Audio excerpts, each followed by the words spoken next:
Gracias por informarse con Noticiero Hechos. Estamos en el 3 de febrero de 2021. Como les veníamos anunciando desde que comenzamos esta emisión de Noticiero Hechos, hoy tenemos en el espacio de la entrevista al alcalde de San Salvador, Ernesto Mason, quien además busca la reelección.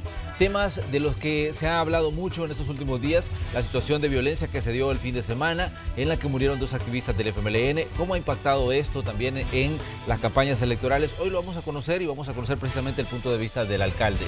Además, otras situaciones, vamos acercándonos cada vez más ya al 28 de febrero, día en que se van a desarrollar las elecciones, y pues estamos pendientes también de cada anuncio que va haciendo el Tribunal Supremo Electoral.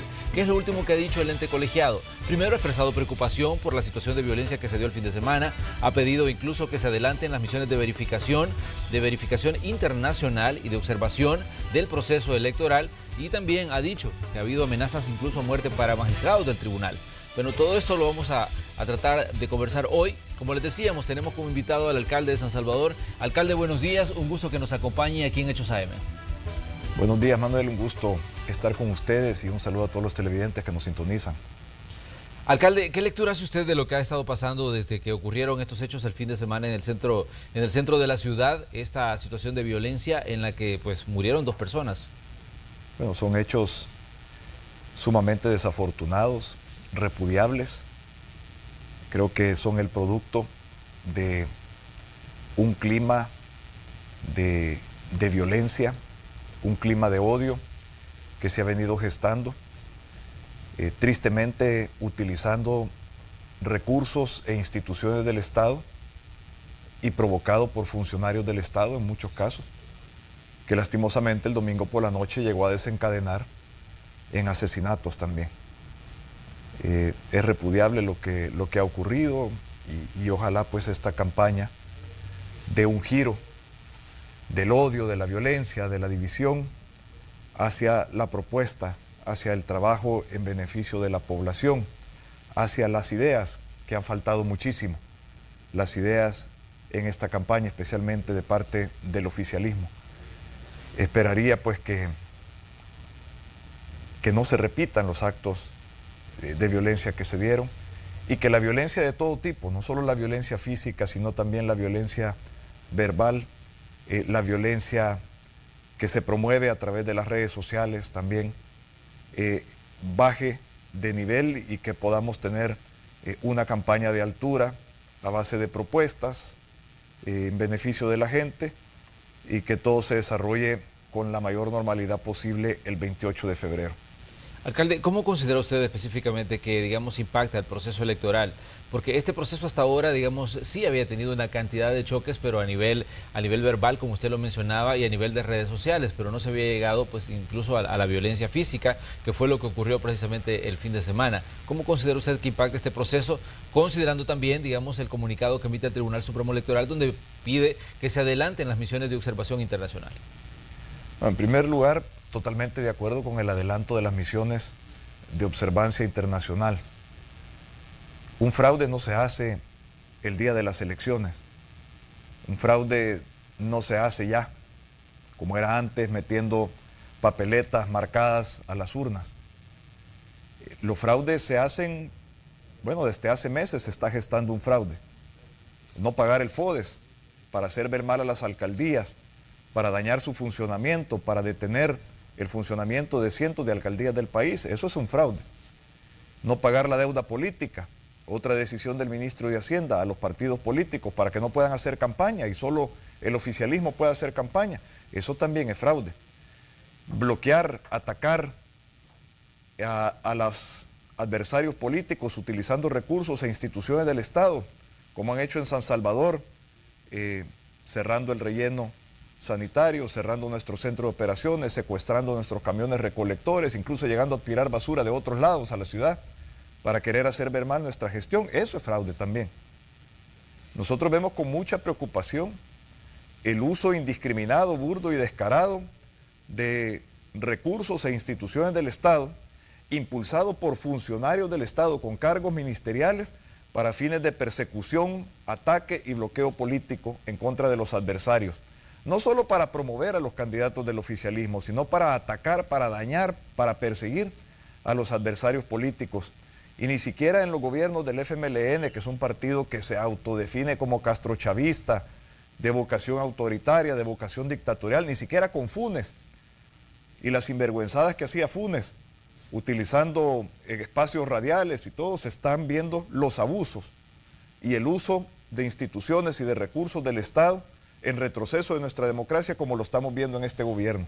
Alcalde, ¿cómo está usted, digamos, haciendo con su campaña, considerando que usted busca la reelección y ante todas estas situaciones, porque usted decía, la deuda política, por ejemplo, decía, no se ha pagado? Digamos, ¿cómo está haciendo usted para hacer campaña? Estamos haciendo una campaña muchísimo más a base de trabajo, a base de voluntariado que a base de recursos. Están gastando 20 veces más lo que nosotros estamos gastando, y eso sin sumarle todo lo que están ocupando del Estado. Bueno, llegan hasta la desfachatez que el candidato Mario Durán anda con 2 vehículos sin placas, presumiblemente de algún ministerio, de alguna entidad estatal que le quita las placas para que no se vean las placas nacionales. Eso de llevar paquetes alimentarios del PES a las sedes de Cambio Democrático, a las sedes de Gana, a las sedes de Nuevas Ideas, es algo común y que se está dando en todo el país. Nosotros hemos sufrido los bloqueos también para obtener préstamos en la Alcaldía de San Salvador. Tenemos 3 financiamientos aprobados. El Ministerio de Hacienda no nos dio la categorización, que es un requisito que exigen muchas entidades financieras. A algunas entidades financieras con las que estábamos tramitando préstamos hubo llamadas directamente del superintendente del sistema financiero para amenazarlos con quitarles las licencias si le daban un préstamo a San Salvador. Hubo amenazas a una institución financiera que nos había dado carta de aprobación de un crédito por parte del ministro de Trabajo, que llamó a todos los directores de esa institución para decirles que los iba a acusar por lavado de dinero y activos si desembolsaban el préstamo a la Alcaldía de San Salvador.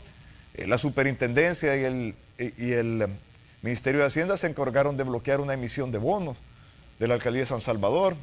Hubo amenazas de marchas también a otra entidad financiera con la que íbamos a emitir esos bonos, que el ministro de Trabajo les dijo que si los emitían, pues iba a tener marchas todos los días afuera de la institución. En fin, ese uso indiscriminado y la participación de funcionarios de Estado para bloqueos, ataques y persecución política es algo que no lo habíamos visto.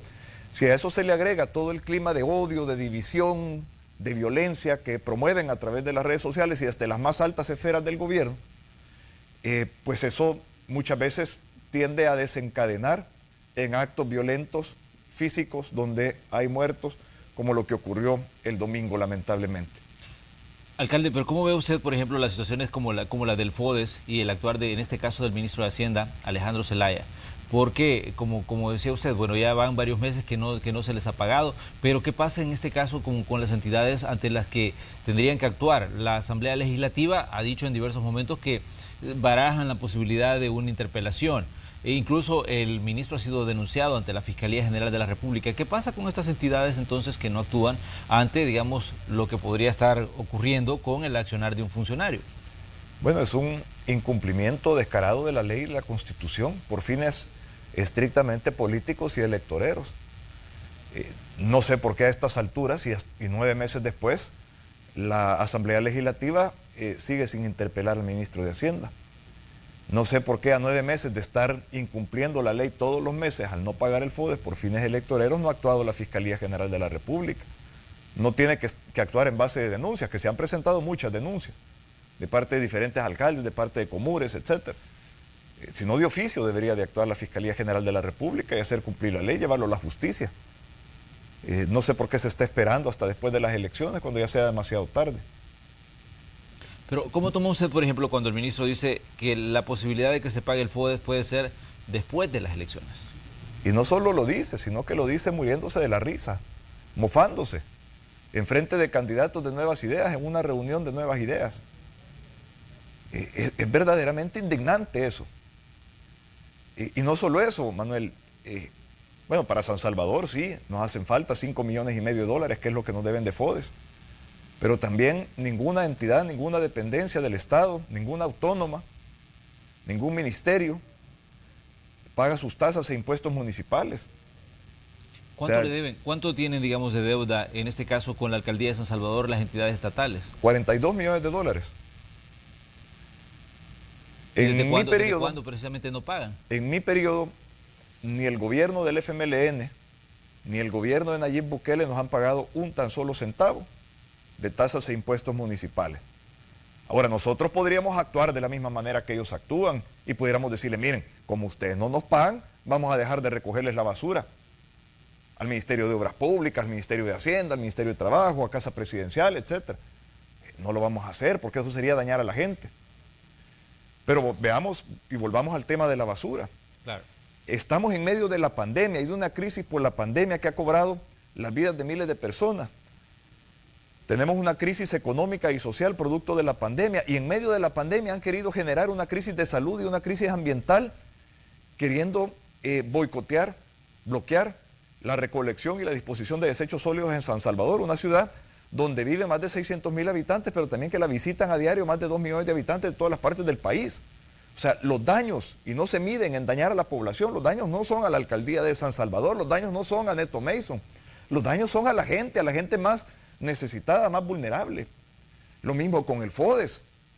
Al no pagar el FODES, no dañan a los alcaldes, claro, afectan la gestión de los alcaldes, pero decenas de miles de empleados municipales no recibieron sueldo en diciembre, no recibieron aguinaldo. La alcaldía de San Salvador, con mucho sacrificio y porque tiene otros ingresos, ha podido mantener pagando sus salarios a tiempo. Incluso pagamos el bono de medio año, incluso pagamos el bono COVID para los trabajadores que trabajaron en la pandemia, incluso pagamos el aguinaldo a todos nuestros colaboradores, la canasta navideña, en fin. Pero ¿cómo están entonces, alcalde, las finanzas de la alcaldía? Usted decía, las instituciones del Estado nos deben 42 millones, pero ¿cuáles son las deudas que tiene también la alcaldía o cuáles son, digamos, esos puntos que usted considera claves que no puede cumplir, en este caso, la administración municipal debido pues a la situación que se está dando con los ingresos? Si no nos hubieran bloqueado los financiamientos que ya teníamos aprobados por nuestro Consejo Municipal, estaríamos al día con todos nuestros proveedores y funcionando normal. Porque previmos y sacamos la aprobación para un crédito de 6,5 millones para enfrentar la pandemia, otro crédito de 5,8 millones para poder pagar los atrasos que teníamos a nivel de la alcaldía por la baja de ingresos que tuvimos por la pandemia, y una emisión de bonos de 32 millones que iba a servir para pagar una titularización y 10 millones para completar una serie de obras como terminar el corredor urbano, el hospital municipal, la plaza Simón Bolívar, la plaza José de San Martín, la plaza del Trovador, en fin, varios proyectos que teníamos, que iban a mejorar la ciudad, dinamizar la economía de la ciudad para impulsar y apoyar la recuperación económica.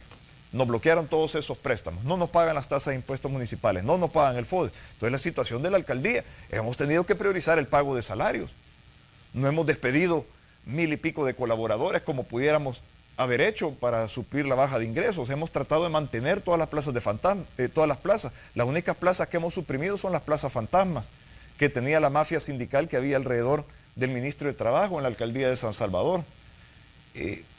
Hemos seguido haciendo obras, hemos seguido atendiendo las necesidades de la gente, hemos seguido prestando, aún ante los ataques, aún ante los bloqueos, hemos seguido prestando los servicios municipales más esenciales de la municipalidad, pero sí tenemos atrasos enormes con proveedores.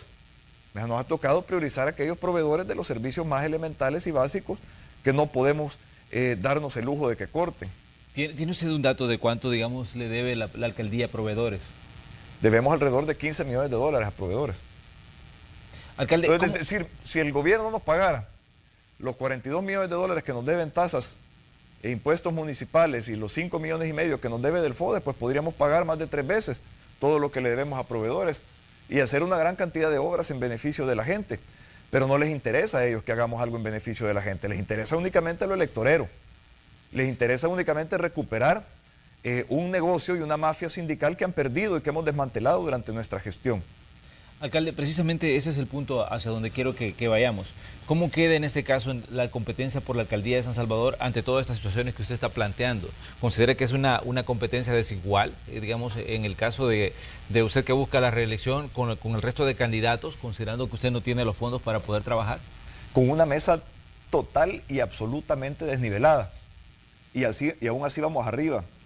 Es decir, están ocupando los ministerios, los recursos del Estado, incluso las canastas del PES para fines políticos y electoreros. O sea, las canastas esas van a parar a las sedes de los partidos políticos oficialistas para que ellos las repartan. Andan candidatos oficialistas repartiéndolas.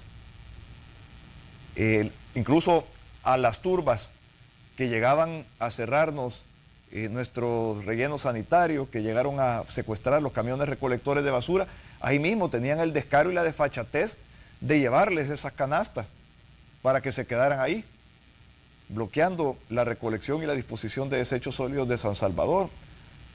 La Policía Nacional Civil, por primera vez en la historia democrática de nuestro país, desobedeciendo órdenes funcionales de la Fiscalía General de la República, en lugar de hacer valer la ley y permitir el libre ingreso y salida de los camiones recolectores y de los empleados municipales, pues, estaba protegiendo a las turbas que había mandado Astram. Alcalde, ¿contra quién considera usted que están compitiendo en este caso los partidos políticos en esta elección? Porque de pronto se ha dicho de que toda la campaña, en este caso de Nuevas Ideas, ha estado girando en torno al presidente y no en torno a los candidatos. ¿Consideran ustedes que como partido están compitiendo contra Nayib Bukele y no contra personas que buscan puestos de elección popular como los que buscan llegar a las alcaldías? Bueno, en mi caso yo no estoy compitiendo contra Mario Durán, yo estoy compitiendo contra todo el aparataje, todas las instituciones y todo el recurso del Estado y contra la campaña más sucia y asquerosa en la historia de nuestro país. Ante eso estamos compitiendo. Por eso yo les decía a nuestra gente en el lanzamiento de nuestra campaña, esto no es una batalla por la alcaldía de San Salvador, esta es una batalla para hacer prevalecer nuestro sistema de democracia y nuestro sistema de libertades. Si se rompe el equilibrio, si se rompen los pesos y contrapesos, si se rompe el balance de poder que son propios de un sistema republicano y de una democracia, si ellos llegan a tener el poder total, si estamos viendo los abusos que estamos viendo cuando solo tienen control del Ejecutivo, imagínense lo que pasaría si tienen el control del Legislativo, nombran a su fiscal, nombran a su Corte de Cuentas, nombran a sus magistrados para la Corte Suprema de Justicia, nombran a su Consejo Nacional de la Judicatura para elegir a los jueces, nombran a su Corte de Cuentas de la República para que no los audite los enormes actos de corrupción que se están viendo por parte del gobierno alrededor de los fondos de la pandemia. Es decir, Manuel, lo que estamos viendo en cuanto a actos de corrupción, y eso que apenas empieza, esto apenas empieza, en este año y medio, ya hay más actos de corrupción, más descarados, más desmedidos, que en los 30 años del FMLN y de Arena juntos.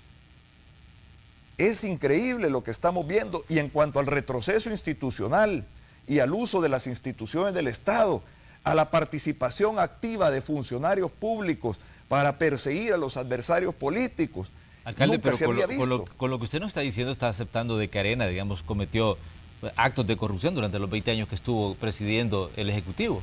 No los cometió Arena, los cometió gente que estaba en Arena y que participó de los gobiernos de Arena. Muchos de ellos ahora están o en Gana o en Nuevas Ideas, de los que participaron en lo peor que cometieron los gobiernos de Arena. Y por supuesto que hubo actos de corrupción. En todos los gobiernos han habido funcionarios buenos y han habido funcionarios malos.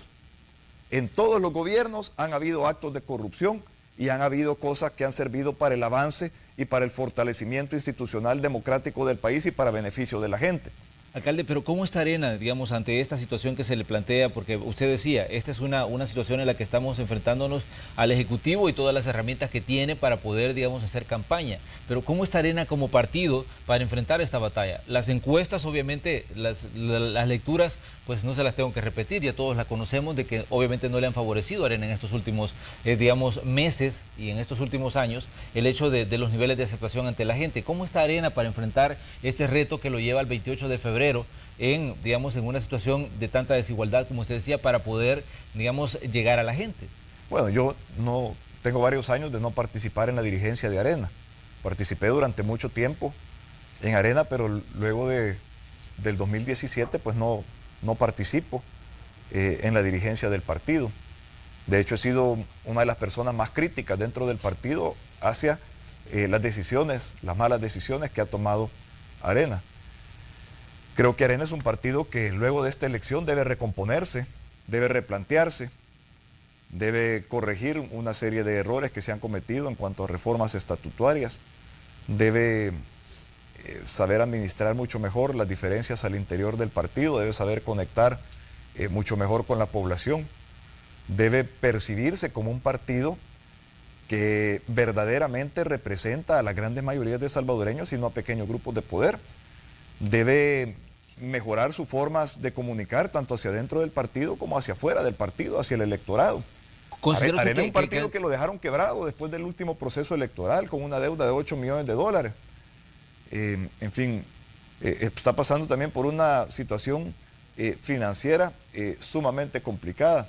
Entonces, si Arena o cualquier partido político no cambia, no se renueva, no se recompone, pues va a tender a disminuirse, va a tender a desaparecer. Yo creo que sí, Arena representa la máxima expresión del equilibrio que debe existir en el próximo proceso electoral. Entonces yo creo que Arena siempre va a quedar como una segunda fuerza política, como una fuerza política importante. Creo que también la calidad de candidatos de Arena, a pesar del desgaste que tiene el partido, es muy superior a la de cualquier otro partido político, especialmente a la de Gana y Nuevas Ideas. O sea, las credenciales, las capacidades, la trayectoria profesional, empresarial, académica o política de los candidatos de Arena, tanto para alcaldes como para diputados, es sumamente, infinitamente superior a la de los candidatos de Nuevas Ideas, por ejemplo. Hay que recordar que todas las encuestas que han tirado las hacen en base a bandera. Y especialmente todas las encuestas que han presentado son de gente que trabaja para el gobierno. Son de gente que trabaja para el oficialismo.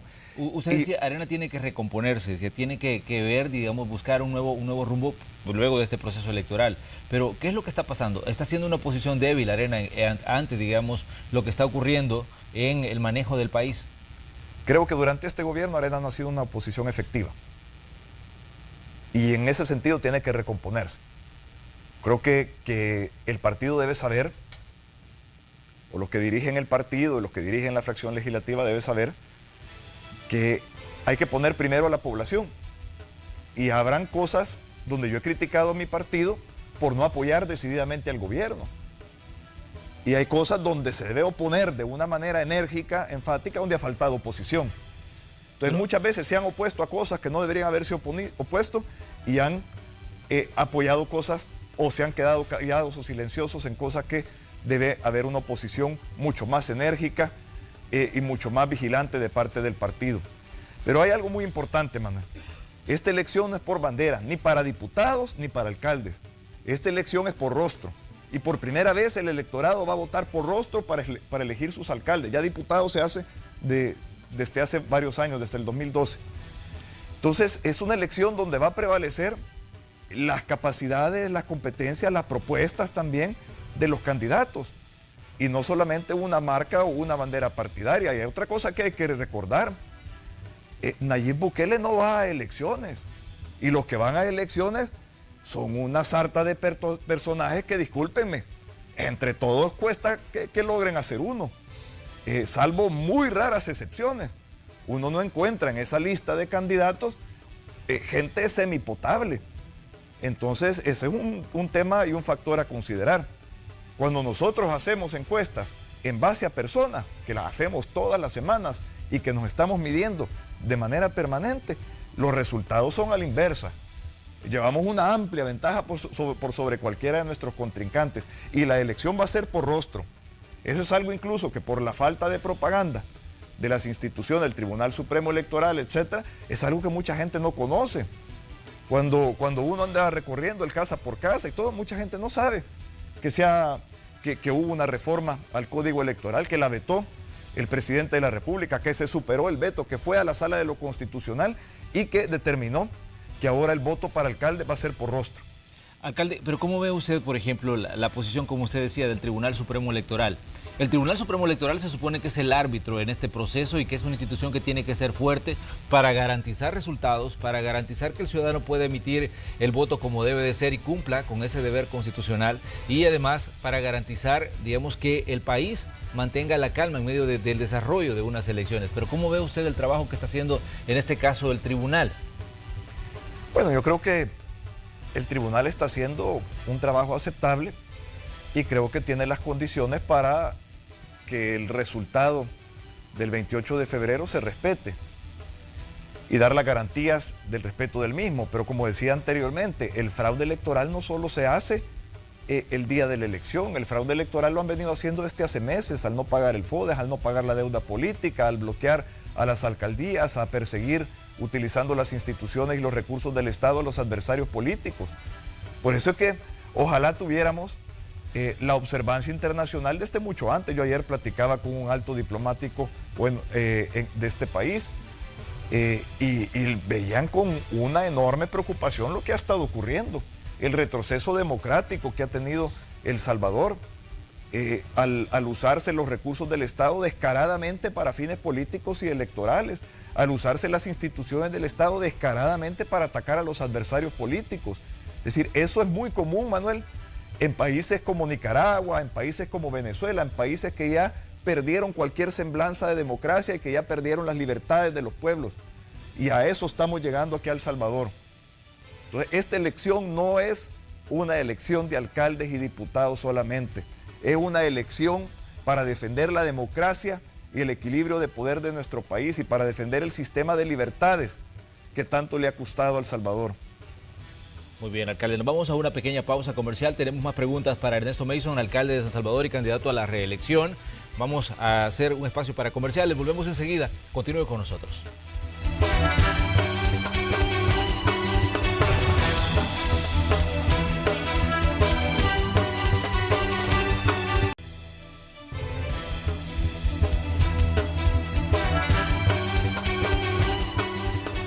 Mañana de 3 de febrero de 2021, en el espacio de la entrevista, tenemos como invitado esta mañana al alcalde de San Salvador, Ernesto Mason. Estamos conversando sobre diferentes temas que están en las agendas electorales y que están en la vida política del país en estos días.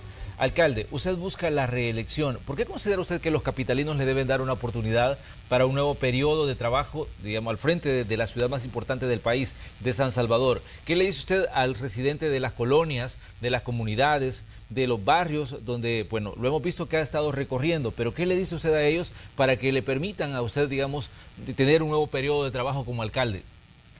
Mire, Manuel, nosotros, como tú dices, hemos estado recorriendo los barrios, las colonias, las comunidades de San Salvador y no lo hemos estado haciendo ahorita estos meses que se acerca el evento electoral.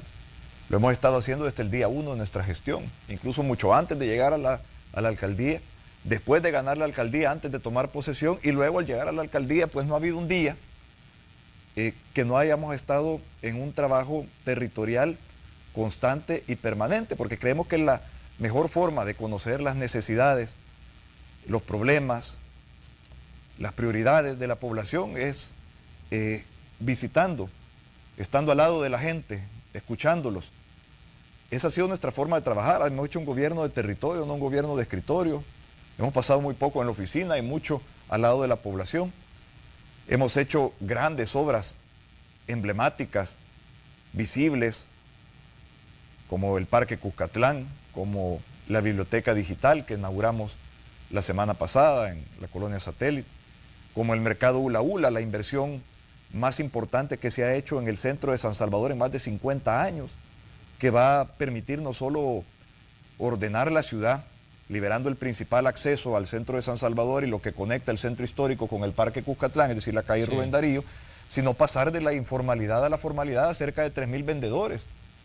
Ya iniciamos el segundo mercado de ese nivel que estamos haciendo en el Distrito 3, el Mercado Escalón, que va a lograr lo mismo en otro sector de la capital, donde también hay muchos vendedores informales que van a pasar a la formalidad y que nos va a permitir ordenar la ciudad, dar un espacio comercial de primer nivel a esa gente, permitirles salir de vender a la intemperie a vender en un lugar seguro, atractivo, donde van a poder triplicar, cuadruplicar sus ventas, donde van a poder tener acceso a financiamiento en condiciones de mercado, donde van a poder invertir a mediano y largo plazo en sus negocios, donde van a poder tener un negocio que puedan heredar a sus hijos. Tenemos otro mercado para nuestra siguiente gestión, que solo estamos esperando una permuta con el Ministerio de Educación, que está para firma desde hace más de un año, que es el mercado en el predio ex biblioteca, donde también todos los vendedores que venden en el predio ex biblioteca, más todos los alrededores del mismo, la calle Delgado y todo eso, pues van a poder pasar a la formalidad y vamos a liberar espacios públicos, aceras y calles que están tomadas por el desorden. Eso va a volver nuestra ciudad muchísimo más atractiva al turismo, a la inversión, muchísimo más segura, porque también el desorden genera inseguridad. La gente que vive en un ambiente informal son presas de la extorsión, son presas de la usura, etc. Hemos hecho más de 6 obras por día, pequeñas obras. Obras que son muy poco visibles porque están solo adentro de las comunidades y solo la gente que visita las comunidades o que vive en esas comunidades las puede ver. Canchas, más de 700 canchas que Alcalde, hemos hecho totalmente nuevas. ¿Cómo ve usted el eslogan de campaña de su adversario, en este caso Mario Durán, que dice vuelve una obra por día? Bueno, tiene que reciclar un proyecto del alcalde anterior, pues. Como te decía al principio, nosotros hemos hecho 6 obras por día. De hecho, donde encontramos un nido de corrupción espectacular fue en el proyecto Obra por Día.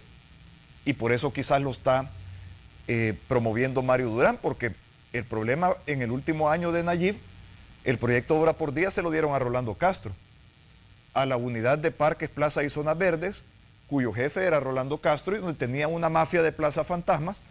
Y todos los proyectos de obra por día, mientras lo tuvo Rolando Castro, lo ganaban las mismas 2 empresas. Y lo ganaban a precios exorbitantes, muy por encima de los valores reales.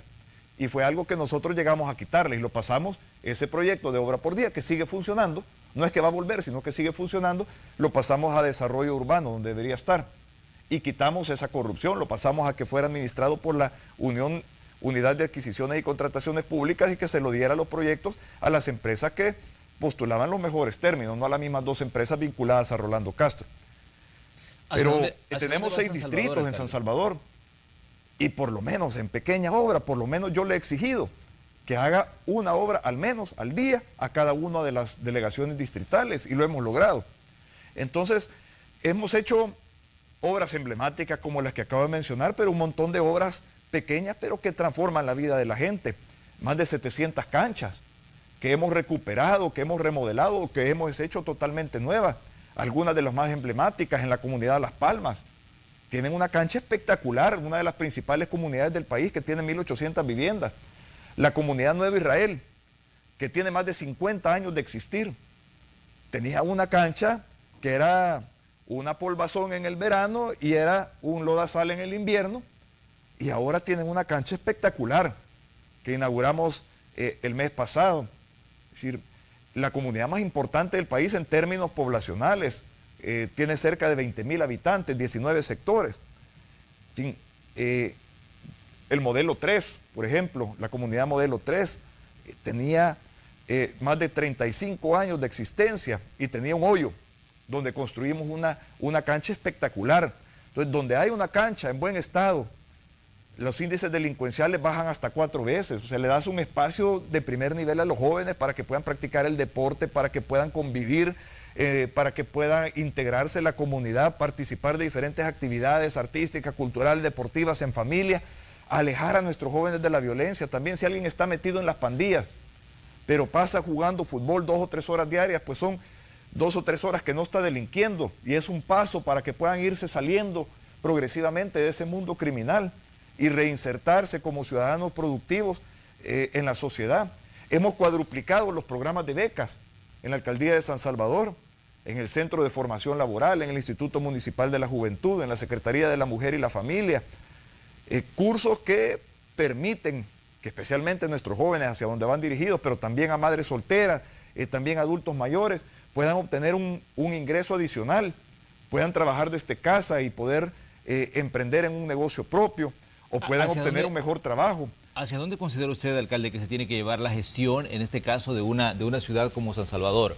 Que aparte de ser, digamos, un centro productivo importante, donde se mueve mucho el comercio, donde se generan fuentes de trabajo, pero también es, digamos, un centro habitacional, digamos, de los más grandes del país, porque es aquí donde se concentra la mayor cantidad de población en el departamento de San Salvador, y San Salvador, digamos, es un punto medular también a la hora de generar las condiciones de vida de los ciudadanos que la habitan. ¿Hacia dónde considera usted que se tiene que llevar la gestión desde la alcaldía de San Salvador? Bueno, San Salvador es una ciudad que habita 600.000 habitantes, que duermen en San Salvador, pero que a diario nos visitan más de 2 millones de habitantes de otras partes del país. Entonces, lo que hagamos acá en San Salvador no solo repercute a los capitalinos, a los que duermen en San Salvador, repercute a la gente de todo el país que visita nuestra capital. San Salvador es el motor económico del país. La tercera parte de la actividad económica en base al Producto Interno Bruto se genera acá en la capital. Cuando nosotros llegamos, y hace 4 años, un poco antes de que llegáramos a la alcaldía, pero ya éramos candidatos a la alcaldía, San Salvador era considerada la ciudad más insegura del mundo y la capital del homicidio. Ahora San Salvador no aparece ni siquiera en las primeras 100 ciudades más inseguras del mundo en términos de homicidios. Eso es en base, en parte también al trabajo que nosotros hemos hecho. Claro que también mucho mérito de aquí lo tiene el Ministerio de Seguridad y Justicia y el gobierno actual. Hay que tomar en cuenta que han hecho cosas buenas en el Plan Control Territorial. Nuestro proyecto de Smart City, que lástima que por la pandemia se ha retrasado, pero que vamos a tener completado antes de que terminemos nuestra primera gestión al frente de la Alcaldía de San Salvador, va a volver nuestra ciudad infinitamente mucho más segura de la que ya la es, y un referente a nivel de ciudad inteligente y de ciudad segura en América Latina. 1.335 cámaras, botones de pánico en los principales parques, plazas y espacios públicos, drones que se van a desplazar al lugar de incidencia antes de que puedan llegar las patrullas, todo nuestro cuerpo de agentes metropolitanos geolocalizado, georreferenciado, con cámaras de cuerpo también para poder determinar cuál es el agente o la patrulla más cercana que tenemos a cualquier lugar de incidencia y poderlo desplazar de manera inmediata y que pueda llegar en el momento de poder detener o de poder actuar. Conectado con la Policía Nacional Civil. Tenemos representantes en nuestro centro de monitoreo. Actualmente tenemos el centro de monitoreo provisional. El permanente va a ser 8 veces más grande que este. Actualmente tenemos un poco menos de 400 cámaras. Sí. Va a llegar a tener 1.335 cámaras. Hay representantes de la Policía Nacional Civil, de la Fuerza Armada de El Salvador. Las herramientas que le vamos a dar a la policía para que puedan ser más efectivos en el combate a la criminalidad, o para que puedan capturar a alguien que cometa un acto delictivo en San Salvador, y el disuasivo que eso va a representar va a ser incalculable. O sea, San Salvador, y ese va a ser el principal legado de nuestro primer periodo, cuando de aquí a 20 años, 30 años, hablen sobre esta gestión del 2018-2021, van a hablar sobre el proyecto de Smart City Defensa Capital, que convirtió San Salvador, y va a haber un antes y un después en cuanto a la transformación que va a tener San Salvador y la elevación que va a tener la calidad de vida de nuestra gente con ese proyecto. Alcalde, hablando del sistema de videovigilancia o sistema de cámaras establecido en San Salvador, ¿ustedes no han revisado o no ha tenido usted informes respecto a si hubo algún registro en algunas de las cámaras de la ciudad respecto a lo que ocurrió el fin de semana? Bueno, justo enfrente de donde ocurrió el hecho hay una cámara, pero es una cámara de la Policía Nacional Civil. Me imagino que ellos tendrán pues todo el elemento probatorio.